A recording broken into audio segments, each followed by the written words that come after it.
विश्वामित्र कहते हैं कि 4 चीजें हैं राजन, इनमें से एक आ जाए तो आदमी अहंकारी हो जाता है।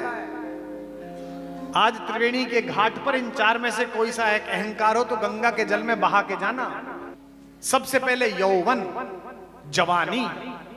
जो जवान बच्चे आए आज सुनने, माँ डांटती रहती है जाड़े में कि स्वेटर पहन ले, इनर पहन ले, और ये एक टी शर्ट डाल के छत पे पहुंच जाते हैं और आश्चर्य देखिए कि इन्हें ठंड भी नहीं लगती। यही वो दिन है कि नंगे बदन छत पर टहलते थे, यही वो दिन है कि अब सर्दी में छाती बैठ जाती है। जवानी में देखिए कैसा सौंदर्य निखर के आता है सबके चेहरे पर। यौवनम, राम युवा है, 15 वर्ष के हैं जब लेने के लिए आए हैं। दूसरी चीज धन, पैसा आ जाए तो आदमी बड़ा अहंकारी बन जाता है। ओहो हो, वो सीधी बात नहीं करता, वो संख्या में बात करता है।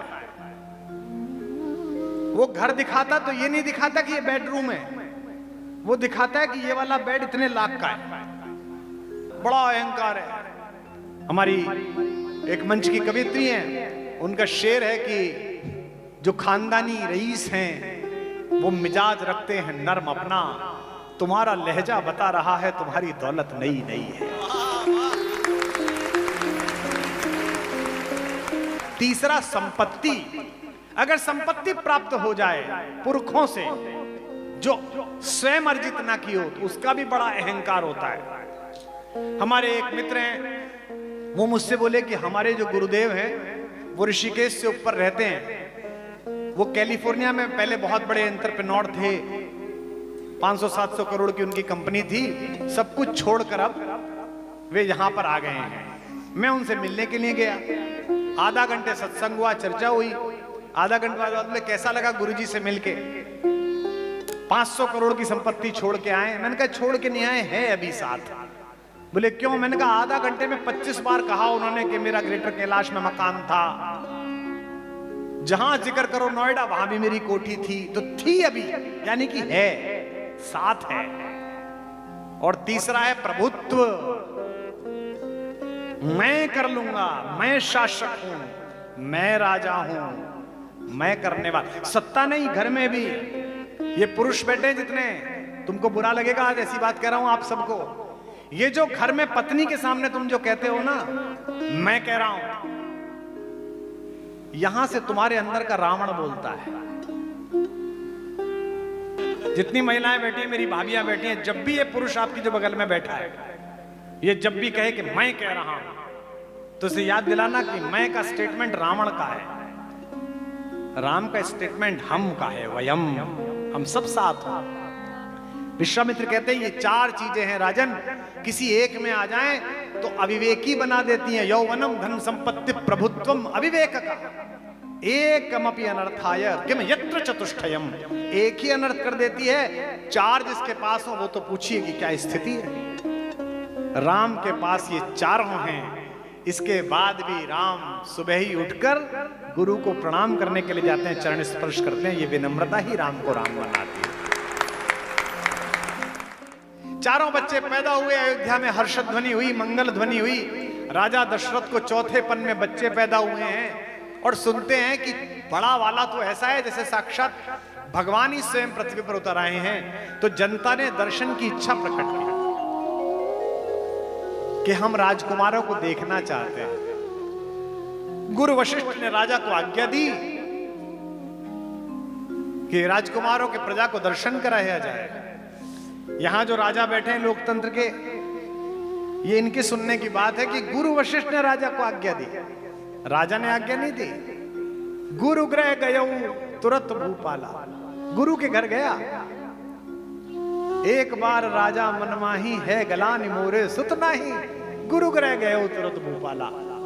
ये भी कर सकता था कि फोन करता, पीए को कहता जरा गुरुजी को बुलाओ, नहीं, राजा रथ पे चढ़ के गुरुजी के घर गया। 4 बच्चे लिटाए गए। प्रजा के दर्शन की प्रक्रिया प्रारंभ होने वाली थी। जनता ने भीड़ लगा ली, एक एक करके आने वाले थे।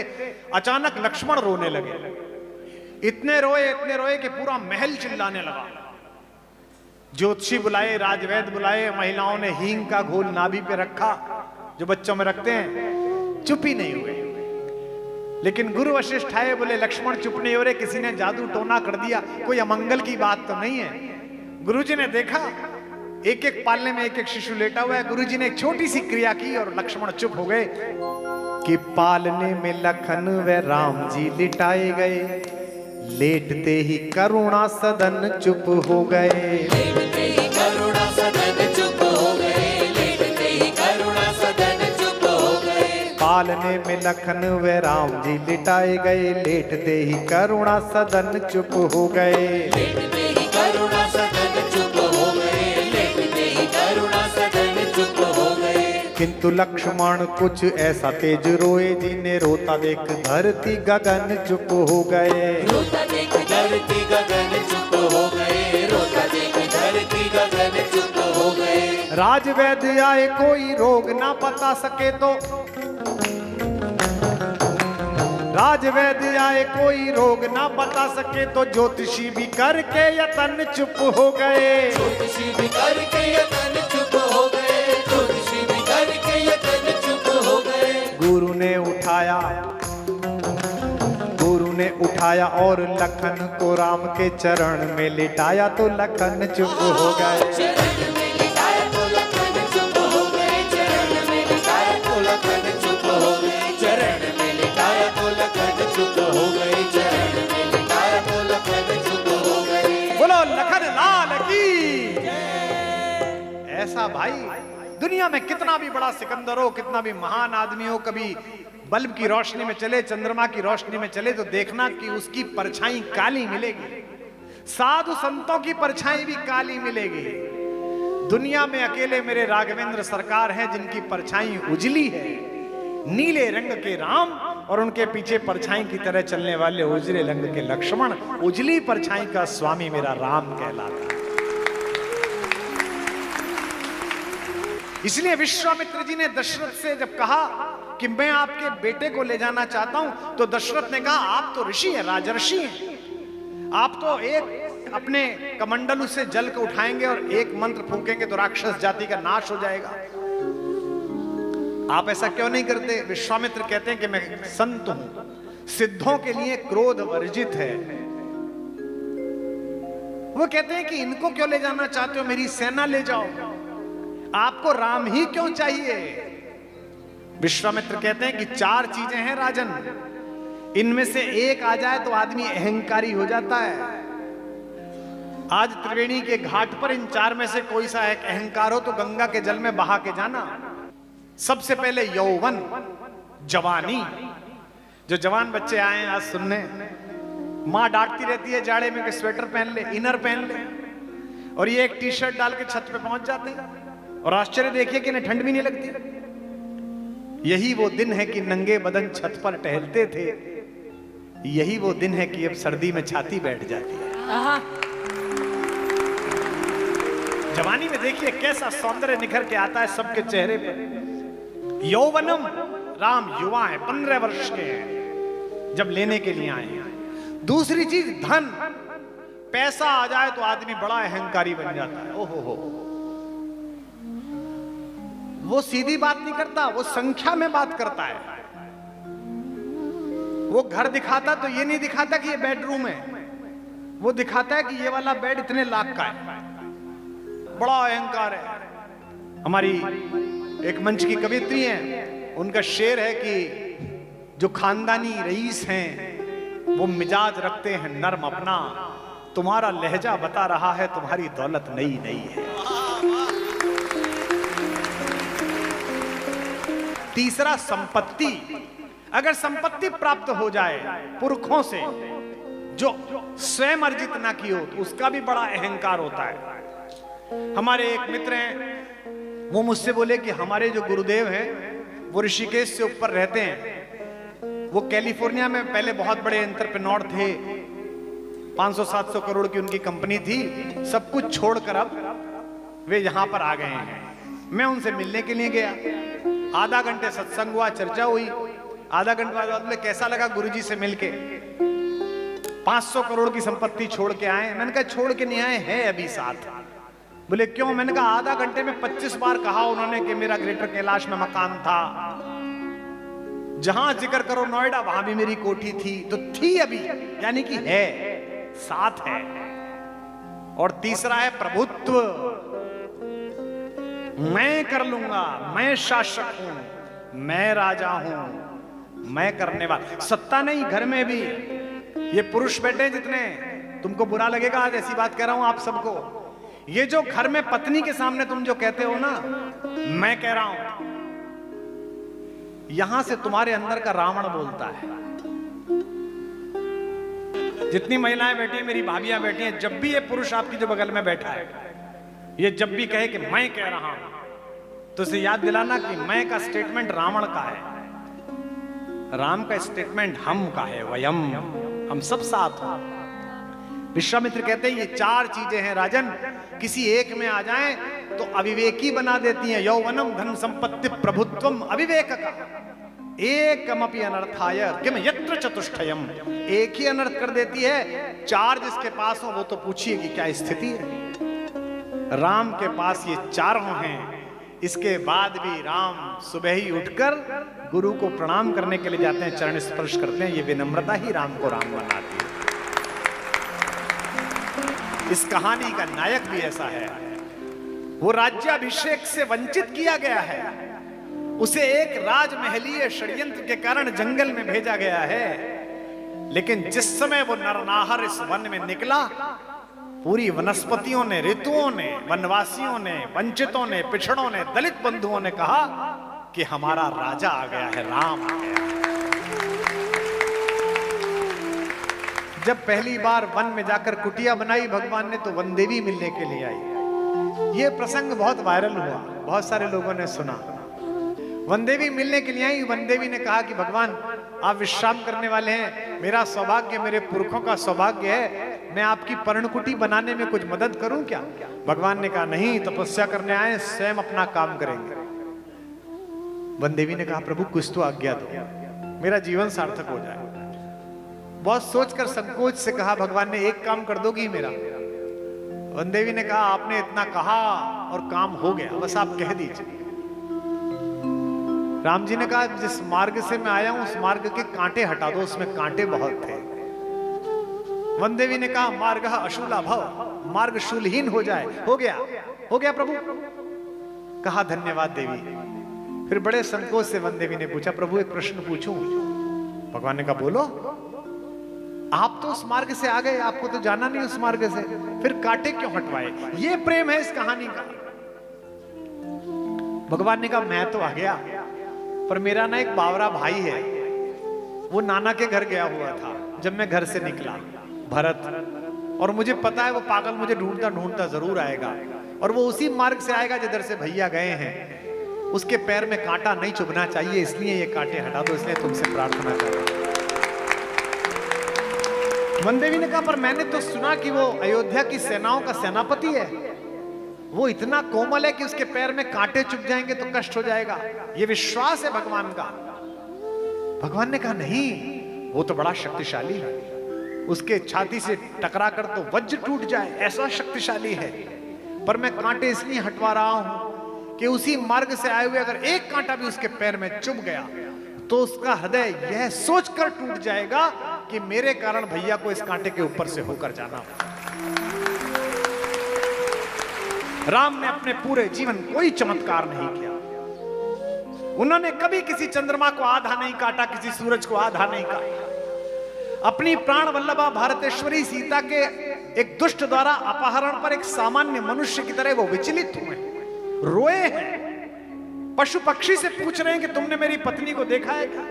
हे खग मृग, हे मधुकर श्रेणी, तुम देखी सीता मृग ने? त्रैलोक्य का स्वामी जिसकी भ्रकुटी के टेढ़ा कर देने से प्रकृति उलट जाती हो, स्वयं लक्ष्मण माता से कहते हैं भ्रकुटी विलास सृष्टि लय होई, सपने उ संकट परे कि सोई। वो व्यक्ति जब माता चली गई, चातुर्मास पड़ गया, चौमासा पड़ गया और आकाश में बादल गरजा तो चौंक के जग गया और लक्ष्मण से कहा कि लक्ष्मण मुझे डर लग रहा है। क्या त्रैलोक्य के स्वामी को डर लग सकता है? लेकिन मनुष्य के रूप में जो अभिनय किया वो इसलिए क्योंकि तुम्हें और मुझे सहजता हो जाए कि ऐसा जीवन जीकर भी रावण मारा जा सकता है, अंधेरा परास्त किया जा सकता है, सत्यमम शिवम सुंदरम की अवधारणा फैलाई जा सकती है। घन घमंड नभ गरजत घोरा, प्रिया विहीन मन डरपत मोरा। राम को पूरे जीवन में 3 बार क्रोध आया। गिनते चलना त्रिवेणी घाट वालों, एक बार तो जब ऋषियों की अस्थियां देखी तब क्रोध आया। निश्चरहीन महि कहो भुज उठाय प्रण कीन, सकल मुनिन के आश्रमन जाए जाए सुख दीन। कहा कि मैं इन राक्षसों को मार के निपटा दूंगा। दूसरी बार आधा क्रोध आया, पूरा नहीं आया। जब 3 दिन तक पूजा करने के बाद समुद्र ने रास्ता नहीं दिया तो राम को समुद्र के ऊपर वैसा ही क्रोध आया जैसे हमारी माँ का हमारे ऊपर क्रोध आता था। तो माँ मारती नहीं है, मारने से पहले का सारा काम करती है। अरे लइयो जरा जूता, लइयो मेरी चप्पल, मार उसे। अगर उसे मारना हो तो जूता चप्पल खुद ले ले, लेकिन माँ को मारना तो है नहीं, माँ को केवल डराना है। तो राम जी ने समुद्र को सोखना तो था नहीं, केवल डराना था। इसलिए कहा विनय न मानत जलधि जड़, गए 3 दिन बीत, बोले राम सकोप तब, भयविन होए न प्रीत। इसके बाद भी क्या करा? खुद कुछ नहीं करा, लक्ष्मण से कहते रहे अरे लइयो जरा जूते। लक्ष्मण बाण सरासन लानु, सोखो बारिद बिसक्र सानु, सठ सन विनय कुटिल सन प्रीति, सहज कृपन सन सुंदर नीति, ममता रथ सन ज्ञान कहानी अति लो। जिसे पिटाई करनी हो वो उपदेश देगा क्या? 2 मिनट में मारेगा कान पे। आधा क्रोध आया।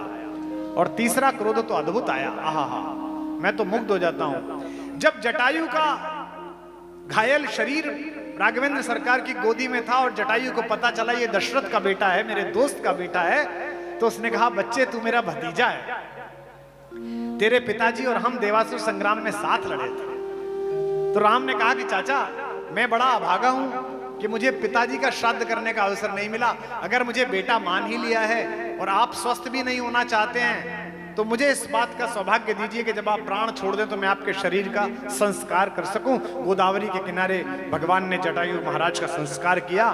चलते समय जटायु ने पूछा कि ऊपर तुम्हारे पिताजी पूछेंगे कि तुम मिले थे तो क्या बता दूं? यह जो सीता हरण हुआ है।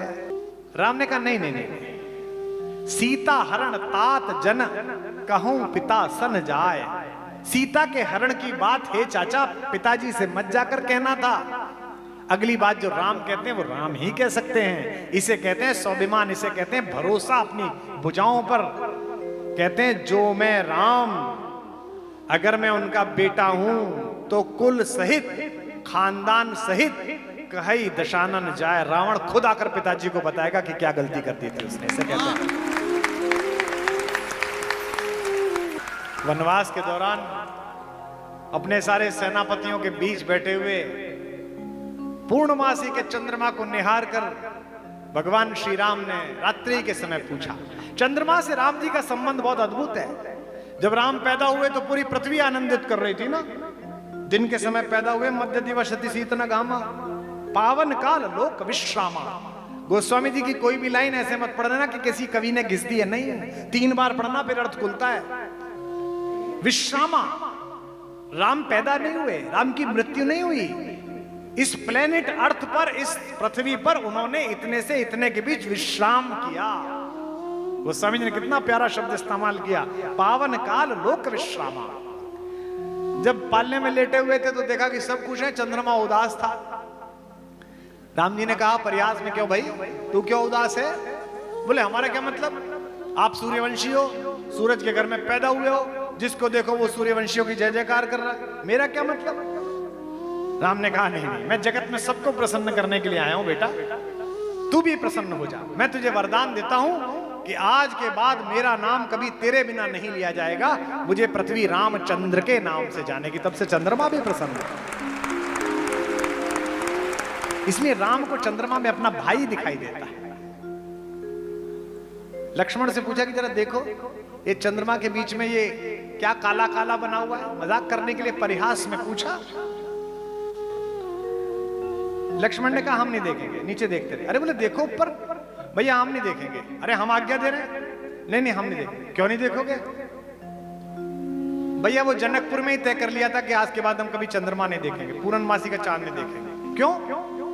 बोले आपने ही कहा था, प्राची दिशि शशि हो जाऊ सुहावा, सिय मुख देख सरे से सुख पावा।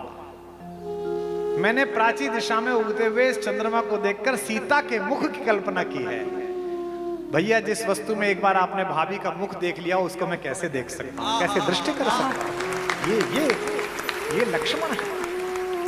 हनुमान जी से कहा कि हनुमान जी आप देखो इसमें क्या है। हनुमान ने कहा हनुमत सुनहु प्रभु, शशि तुम्हार प्रिय दास, तब मूरति विदु उर्वसति सोई श्यामता आभास। हमें तो पता है कि हमारी तरह ये भी आपका दास है, ये कोई दाग वाग नहीं है, शालिग्राम के रूप में बना हुआ आपका विग्रह इसने अपनी गोदी में ले रखा है, इसलिए ये दाग पड़ा हुआ है। जगत की विपत्ति विपत्ति नहीं है, भगवान की परम सत्ता का विस्मरण ही विपत्ति है। देखिए संपत्ति की हम कैसी चर्चा करते हैं। आप लोग भी चुनाव में भरते हैं, कितनी संपत्ति है भरते हैं ना, वो भरवाते हैं अक्सर लोग एफिडेविट में। फिर विरोधी देखते हैं कि कोई सा प्लॉट विधायक जी ने छुपा तो नहीं लिया, फिर उस पर टिप्पणियां होती हैं। आज तक मैंने किसी आदमी को यह कहते हुए नहीं देखा, जिससे पूछो भाई आपकी संपत्ति और कैसी है, तो वो ये कहे कि मेरी 3 भ्रातृ संपत्ति है, मेरे 3 भाई हैं, ये किसी ने नहीं कहा। या वो कभी कहता हो कि 2 मेरी भगनी संपत्ति है, मेरी 2 बहनें हैं, ये किसी ने नहीं कहा। किसी ने ये नहीं कहा कि मेरी मित्र संपत्ति इतनी है, एफडी इतनी है, सोना इतना है, धरती इतनी है। जो साथ रहेगा वो संबंध रहेगा। जब भरत मनाने के लिए पहुंचे तो देवताओं को शंका हुई कि भरत लौटा ना लाए राम को, तो देवताओं ने सरस्वती को पुकारा, कहा माता भरत की जिह्वा पर बैठ जाओ। सरस्वती ने देवताओं से कहा कि तुम मूर्ख हो, मैं किसी की भी बुद्धि फेर सकती हूं, भरत की नहीं फेर सकती। मोसन कहे तो भरत मति फेरी, लोचन सहस न लखत सुमेरु। भरद्वाज के आश्रम में ऐसे ही गंगा के तट पर सुबह जब भरत चलने लगे तो उनके चेहरे पर दुख की रेखा थी। भरद्वाज ने कहा कि सम्राट को शोक शोभा नहीं देता, सम्राट को प्रसन्न रहना चाहिए, क्योंकि प्रजा सम्राट का चेहरा देखती है। आपको चिंता किस बात की है? भरत ने कहा मुझे पता नहीं, बस मैं थोड़ा ये सोच रहा हूं कि मैं तो भैया के मन की स्थिति नहीं जानता, वो आपके यहां रुके थे, वो मां के इस कृत्य के कारण मुझसे नाराज तो नहीं है। भरद्वाज ने कहा भरत मुझे पता नहीं कि राम तुमसे कितना प्रेम करते हैं, मैंने बात नहीं की, बस मुझे इतना पता है कि गंगा पार करने के लिए जब जा रहे थे सुबह सुबह तो बड़े प्रसन्न थे मेरे आश्रम से, लेकिन जब पुरोहित आया स्वस्ति वाचन करने के लिए और पूजा का थाल राम ने हाथ में पकड़ा, और जैसे ही पुरोहित के मुंह से निकला जम्बूद्वीपे भरत खंडे, तो तुम्हारा नाम सुनते ही उनके हाथ से थाली छूट गई, वो रेत पर लेट गए और मेरा भरत, मेरा भैया भरत कहकर रोने लगे। यह प्रेम अगर घर में है तो अयोध्या बनने से कोई नहीं रोक सकता। कैसा अद्भुत दृश्य रहा होगा जब पहली बार वनवास में जाने के बाद इतने दिन बाद भरत को दूर से आता हुआ देखा होगा। कवि ने कल्पना की, नंगे थे पांव बावले के, कीचड़ मिट्टी में लिसे हुए, कुछ कुछ बह रहा रक्त भी था, कंकड़ भी थे कुछ चुभे हुए, वह व्याकुलता थी बढ़ने की, धनु कहीं कहीं पर तीर गिरा, मही पर तरकश के साथ साथ मुनियों वाला वह चीर गिरा। बावला चाहता है पहले रघुबर को शीश झुका लूं मैं, रघुवीर चाहते हैं पागल को पहले गले लगा लो। कंपटीशन करना है अपने भाई से तो ऐसा करो। बावरा चाहता है रघुबर को पहले शीश झुका लूं मैं, रघुवीर चाहते हैं पहले छाती से इसे लगा लूं मैं। कौन जीता होगा? आखिर रघुबर की विजय हुई, हाथों पर उठा लिया उसको, वह चरण छुए उससे पहले छाती से लगा लिया उसको।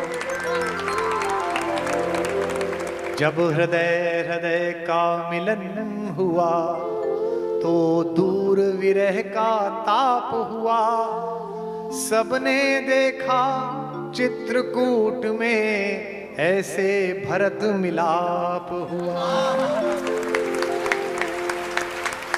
जब भरत लौट के आए तो गुरुदेव वशिष्ठ ने कहा कि तुम सम्राट के रथ का प्रयोग करो, तुम सम्राट के कार्यालय का प्रयोग करो। भरत ने कहा कि मैं ऐसा नहीं कर सकता, पर गुरु की आज्ञा थी। गुरु ने कहा नहीं, मैं आज्ञा दे रहा हूं। अब राम ने तुम्हें सम्राट नियुक्त किया है तो प्रधानमंत्री कार्यालय, राष्ट्रपति कार्यालय, सम्राट कार्यालय उपयोग करो। वो जो गाड़ी सम्राट के लिए है, जो रथ सम्राट के लिए, उसका उपयोग करो, और ये मेरी आज्ञा है। अब भरत के सामने धर्म संकट कि राम के रथ पर तो बैठ नहीं सकता और गुरुजी की आज्ञा टाल नहीं सकता, तो बड़ी विनम्रता से गुरुजी से कहा, गुरुजी कल सुबह से कर लो। गुरुजी ने कहा हाँ, कल सुबह से कर लेगा। सुबह ही सुबह गुरुजी 5 बजे उठकर भगवान को भोग लगाते थे। भरत 4:30 बजे उठकर गुरुजी के द्वार पर। गुरुजी ने देखा भरत तो सम्राट कैसे आए। बस गुरुजी मन विचलित हुआ, सोचा आप पूजा में आपका साथ दे दूं। भगवान को भोग लगाने के लिए सामान तैयार हुआ, मधुपर्क, फल फूल, बहुत सारे हवी। जब गुरु माता ने वो सब तैयार कर दी तो हाथ में लेकर भरत ने कहा, गुरुजी थोड़ा चक्के देखिए ना कैसी बनी है। गुरुजी ने कहा, भरत तुम दुर्बुद्धि हो क्या? राम के वियोग ने तुम्हारा मस्तिष्क भ्रमित कर दिया क्या? ये भगवान का भोग है, भगवान को अमनिया भोग लगता है। जब तक भगवान भोग ना लगा ले मैं कैसे खा सकता हूं, मैं कैसे उपयोग कर सकता हूं? भरत ने कहा, गुरुजी बस यही बताने आया था, जब तक मेरा भगवान इस राज सिंहासन पर ना बैठ जाए मैं इस पर कैसे बैठ सकता हूं। यह है भ्रातृ प्रेम। पूर्वोत्तर की एक राम कथा में एक बड़ा मनहर प्रसंग है जिसे सुनकर लोग रो पड़ते हैं। 14 वर्ष बाद जब भगवान लौट कर आए तो कितना अद्भुत आनंद बरसा होगा, सोच सकते हैं आप। जब आज 550 वर्ष बाद जब विग्रह में लौट के आए तो क्या भारत में आनंद पैदा, पूरे विश्व में आनंद फैला। 22 तारीख को हमारे नेत्रों ने मोक्ष प्राप्त किया। पृथ्वी का और कोई सौंदर्य दिखे ना दिखे, जीवन से कोई ग्लानि नहीं, एक बार भगवान को अयोध्या में अपने श्री विग्रह में विराजमान देख लिया, हमारा जीवन सार्थक हुआ, सार्थक हुई, मोक्ष प्राप्त हुआ। तो भगवान का श्रीरथ जब अयोध्या की गलियों में गया तो पार्श्व में माता सीता, चरणों में हनुमान, पीछे शेषावतार, लक्ष्मण, सुग्रीव, अंगद, जामवंत सब एक रथ पर, और आगे आगे तपस्वी के वेश में मार्ग को ठीक कराते हुए, व्यवस्था बनाते हुए भरतलाल जी जा रहे थे। तो राम ने भरत को इंगित से बुलाया कि जरा रथ पर आओ। भरत दौड़ते हुए भाई के पास गए। राघवेंद्र सरकार ने पूछा अपने छोटे भाई से कि भरत, मेरे अयोध्या लौटने से क्या अयोध्या के लोग प्रसन्न नहीं है क्या? ये सुनते ही भरत की तो रुलाई फूट गई। उन्होंने कहा कि 14 साल लोगों ने इस दिन के लिए व्रत रखे हैं, करवटें बदली हैं, आज ये आप दिख रहे हो और आप ऐसी बात क्यों कह रहे हो? उन्होंने कहा नहीं, मैंने यूं ही पूछा। लेकिन भरत के मन में जिज्ञासा पैदा हो गई। उसने कहा नहीं प्रभु, अब व्रत आगे तब बढ़ेगा, पहले बताइए कि आपको ऐसा क्यों लगा, क्या मेरी व्यवस्था में कोई कमी रह गई?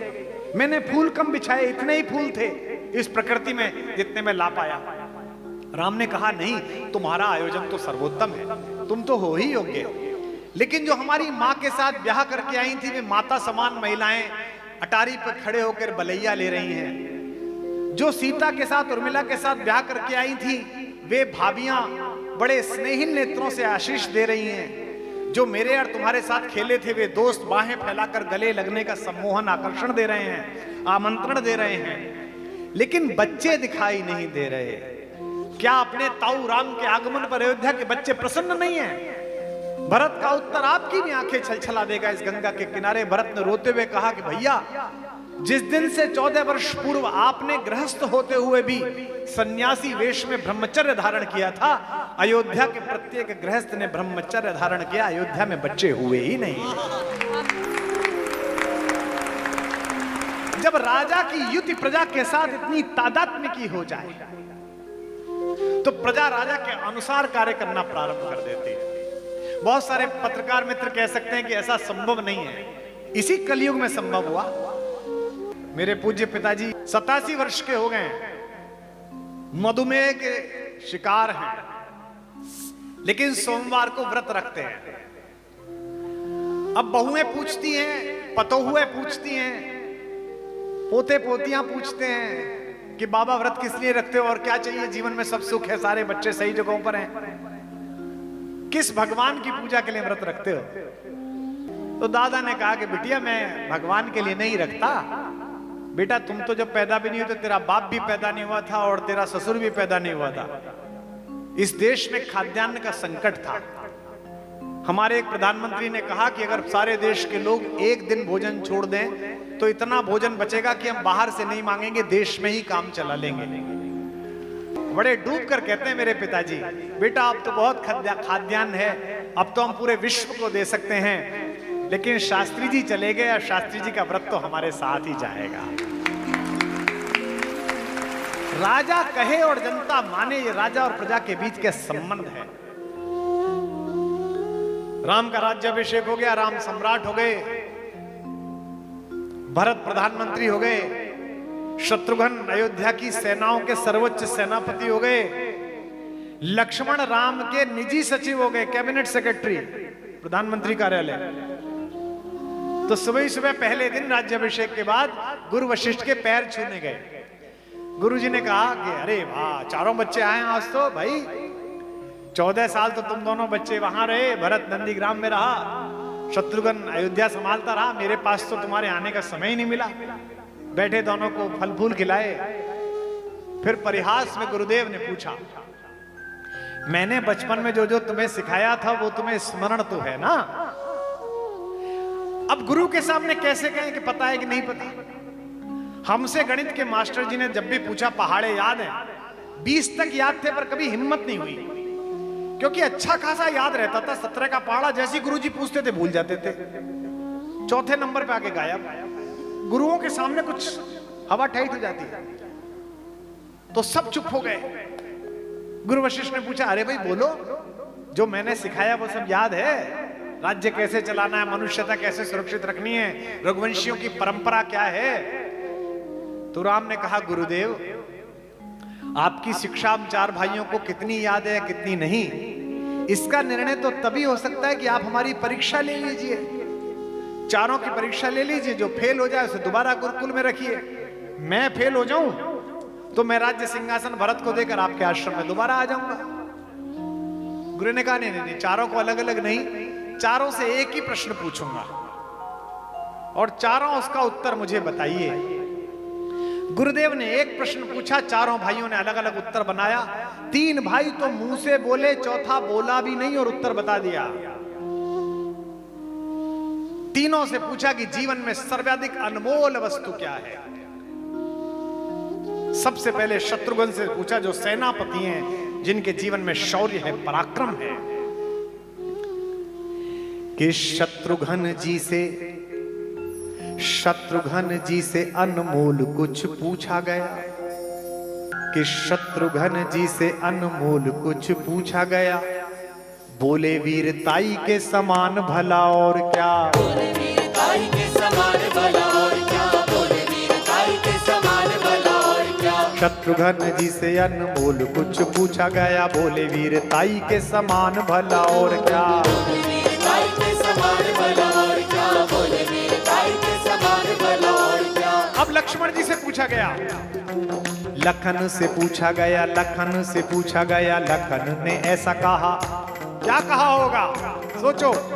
लखन से पूछा गया, लखन ने ऐसा कहा, मेरी सीता माई के समान भला और क्या, मेरी सीता माई के समान भला और क्या, मेरी सीता माई के समान भला और क्या। राम जी से पूछा गया, राम जी से पूछा गया, राम मुस्काए बोले, राम जी से पूछा गया, राम मुस्काए बोले, जग की भलाई के समान भला और क्या, जग की भलाई के समान भला और क्या, जग की भलाई के समान भला और क्या। भरत के नयनों से, भरत के नयनों से, भरत के नयनों से गिर के आंसू ये बोले, भरत के नयनों से गिर के आंसू ये बोले, दुनिया में भाई के समान भला और क्या, दुनिया में भाई के समान भला और क्या, दुनिया में भाई के समान भला और क्या, दुनिया में भाई के समान भला और क्या, दुनिया में भाई के समान भला और क्या।